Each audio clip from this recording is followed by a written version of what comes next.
नमस्कार दोस्तों, क्रिएटर आईवाईएस में एक बार आपका फिर से स्वागत है।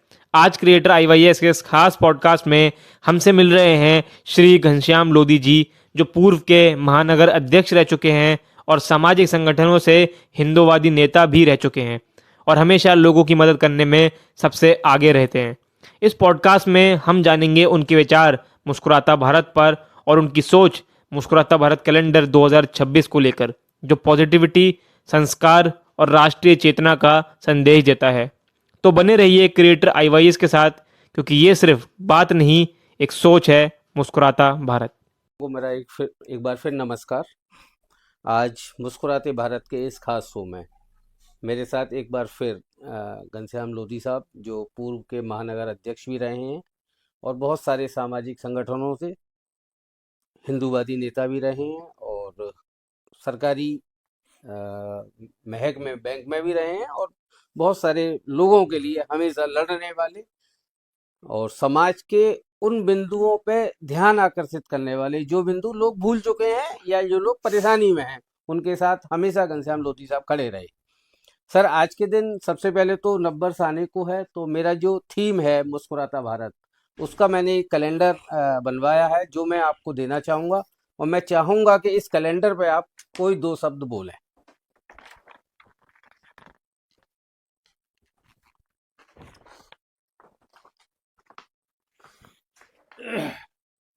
सबसे पहले मैं आपके इस ब्रॉडकास्ट चैनल के माध्यम से सभी भारतवासियों को, देशवासियों को, ब्रजवासियों को मैं आने वाले आंग्ल नववर्ष की शुभकामनाएं देना चाहता हूं।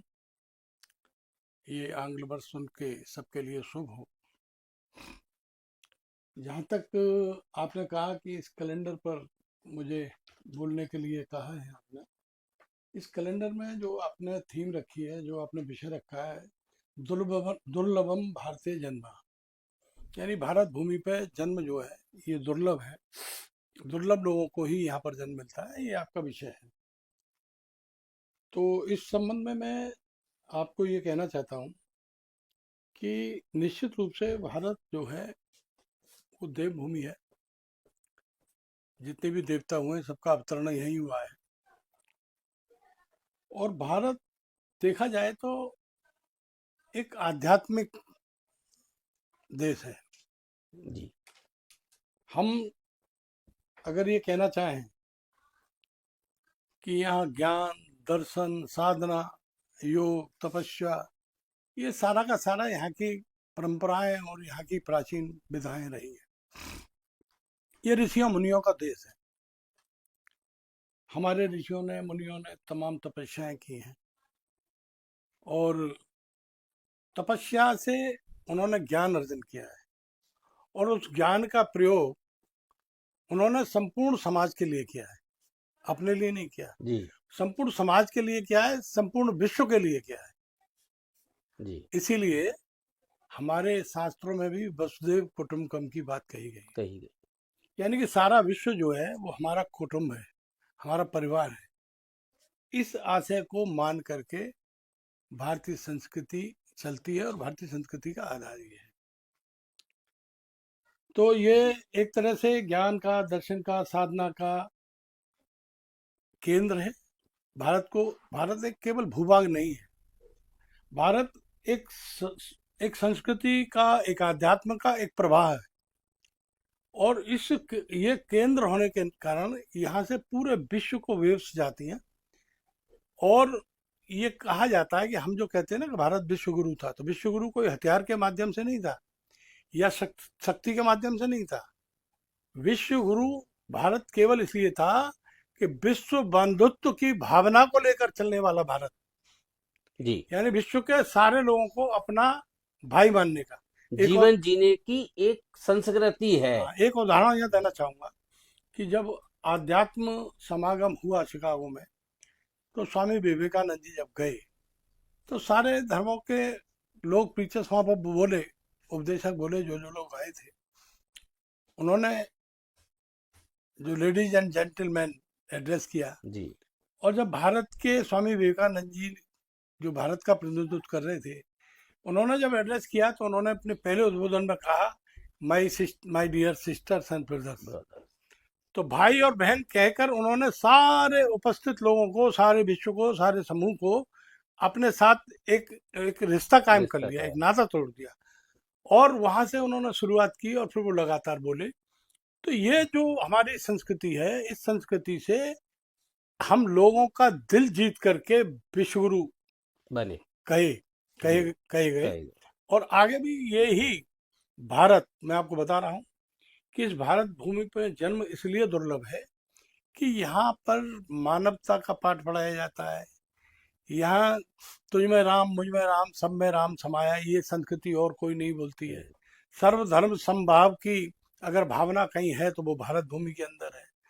तो भारत भूमि में निश्चित रूप से ये देवभूमि है, और यहाँ पर अगर जन्म कोई व्यक्ति लेता है तो ये कोई ना कोई उसके प्रारब्ध में जो पुण्य किए होते हैं उसी का परिणाम होता है। राष्ट्रीय स्वयंसेवक संघ के 100 वर्ष और जय माँ भारती का मैंने उसमें पिक्चर दिखाई है, हम्म। और कश्मीर से कन्याकुमारी और गुजरात से अरुणाचल प्रदेश।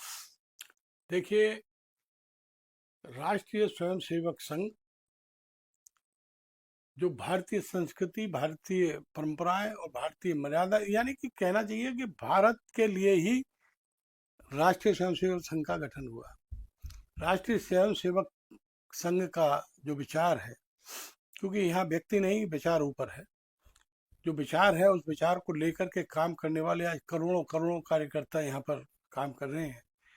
और वो जो मैंने अभी थोड़ी देर पहले कहा कि विश्व बंधुत्व की भावना, विश्व को एक दर्शन देना, विश्व को भारत ने कितनी सारी चीजें दी हैं, वो उन सब को लेकर के आगे संघ चल रहा है। और यही कारण है कि सन 1925 में जब संघ की स्थापना हुई तो यही रखा गया कि विश्व में अगर शांति स्थापित करनी है, विश्व में अगर मानवता स्थापित करनी है, तो निश्चित रूप से यहाँ भारत का उदय बहुत आवश्यक है। बहुत अच्छा। और भारत का उदय यदि हम चाहते हैं तो हिंदुत्व का उदय भी होना चाहिए। और हिंदुत्व का उदय रहेगा, हिंदू जब तक जीवित रहेगा तब तक इस विश्व में शांति की स्थापना रहेगी, क्योंकि हिंदू के अलावा और कोई धर्म की बात नहीं नहीं कर। करता है। हमारे ग्रंथों में साफ साफ कहा गया है कि हमको जिस दिशा में जाना चाहिए वो सकारात्मक होनी चाहिए। हम कभी अब आप देख रहे हो आज क्या स्थिति है विश्व में, जी आतंकवाद जी फैला हुआ है, जी चारों जी। तरफ मार काट हो रही है। उस समय अगर शांति की अपेक्षा, शांति स्थापना कैसी जाए, कैसे की जाए, इसकी अगर अपेक्षा विश्व कर रहा है या कोई देश कर रहा है, तो वो केवल और केवल भारत से कर भारत। रहा है, भारत के प्रधानमंत्री से कर रहा है। और आदरणीय नरेंद्र मोदी जी की जो भूमिका है वो सराहनीय है कि उन्होंने संपूर्ण विश्व में एक ऐसा संवाद कायम कर रखा है कि सब लोग भारत की तरफ एक आशा भरी दृष्टि से देख बहुत रहे अच्छा भाई साहब, ये इसमें मैंने दीपोत्सव का भी एक पिक्चर लगाई है जो अयोध्या में हमारे जलाए गए थे, और उन शहीदों को हमने नमन करने का प्रयास किया है, और हम नमन करते भी हैं। और मैं चाहूंगा आप भी नमन के साथ दो शब्द उन शहीदों के लिए और दीपोत्सव पे। हैं। देखिए, 92 का जो दृश्य है वो आप सब लोगों को याद होगा। हमारे सैकड़ों हजारों कार्यकर्ताओं ने बलिदान दिया और श्री राम जन्मभूमि के निर्माण के लिए।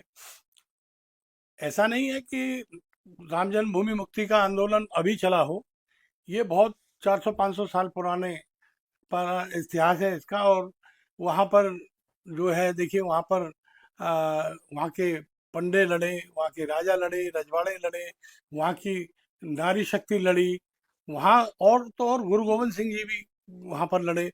कुल मिलाकर के एक बार तो गुरु गोविंद सिंह जी ने वहाँ पर कब्जा भी कर लिया था। मेरा कहने का तात्पर्य ये है कि ये राम जन्मभूमि को भूमि को मुक्त कराने के लिए निरंतर प्रयास हुआ, लेकिन वो प्रयास सफल क्यों नहीं हुआ? कि वो प्रयास जो थे वो व्यक्तिगत प्रयास थे, जी। कभी सामूहिक प्रयास नहीं हुआ। संघ और संघ के कार्यकर्ताओं ने मिल करके एक सामूहिक प्रयास किया और पूरे देश में जागरण की स्थिति आई।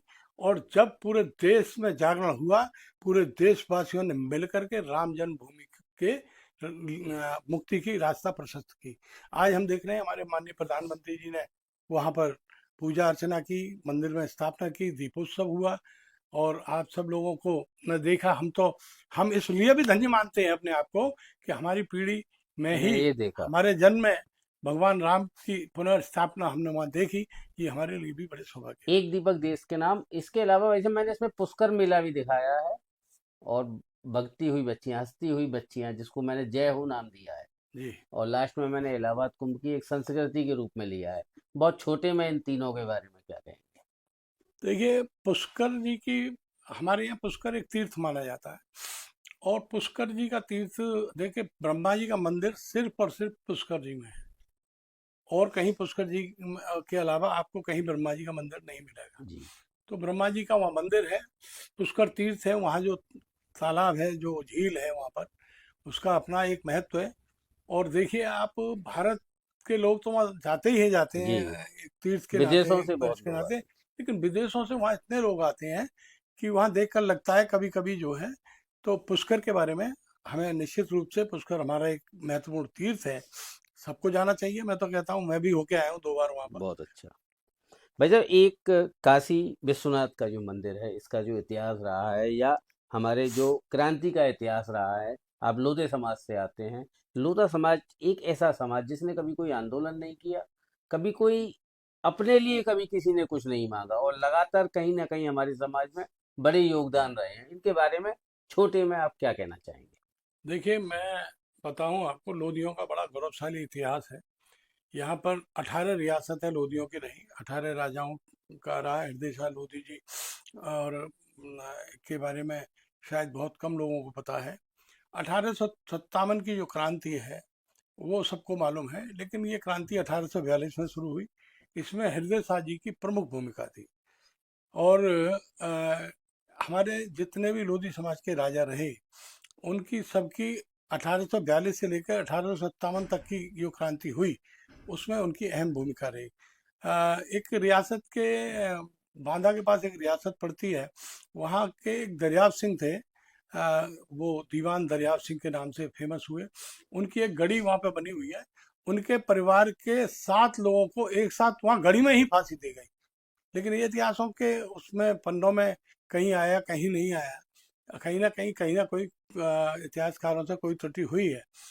1857 की रानी अवंतीबाई के बारे में सब जानते हैं जी। कि वो, उनका योगदान, लक्ष्मीबाई रानी का जो योगदान रहा है, उससे कम उनका योगदान नहीं रहा। जी। लेकिन अब जाकर के जब थोड़ी जागृति आई है, भारतीय जनता पार्टी की सरकारें बनी हैं, तब जाकर के इन पुराने जो लोग हैं, जिनका योगदान इस योगदान। देश के लिए रहा है, देश के जो सच्चे मायने में शहीद हैं, जो देश के सच्चे मायने में जिनके आधार पर देश को आज़ादी मिली, ऐसे लोगों के लिए अब भारतीय जनता पार्टी उनको याद कर रही है।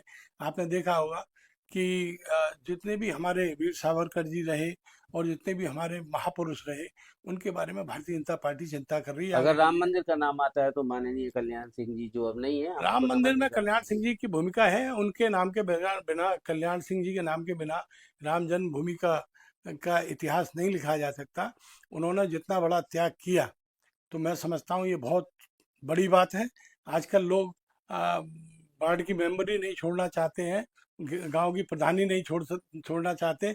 उन्होंने राम जन्मभूमि के लिए कुर्सी पर लात मारी, और उन्होंने कहा कि मेरे लिए, अगर भगवान राम के मंदिर के लिए मुझे 1000 सरकारें कुर्बान करनी पड़ेंगी तो हम करेंगे।